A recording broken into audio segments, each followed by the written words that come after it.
So I was just on a phone call with a broker, and one of the questions they had for me was what the difference was between a traditional transaction coordinator and a creative transaction coordinator.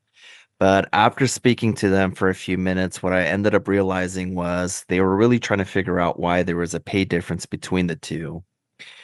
So I've worked on both sides of the creative TC side and the traditional TC side. And what my opinion was is on the traditional side, they operate more in a structured environment, meaning you have an executed purchase agreement, you open escrow, information gets sent to the lender, inspections and appraisals get scheduled. And if everything pans out, then you just head to the closing table.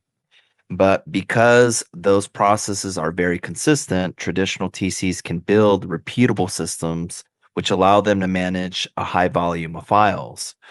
But when you look at the creative TC side of everything, they operate in a completely different environment.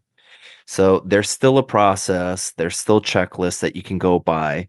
But once you have that executed purchase agreement and you start digging into the details, creative deals at that point often become far less predictable. So when you're handling creative deals like subject to transactions, you often have to pivot as situations pop up, and those situations pop up a lot. So that makes it a lot harder to fully systemize. So even though both roles share the same title of transaction coordinator, the environment those two roles operate in are completely different. And that's where the difference in pay usually comes from.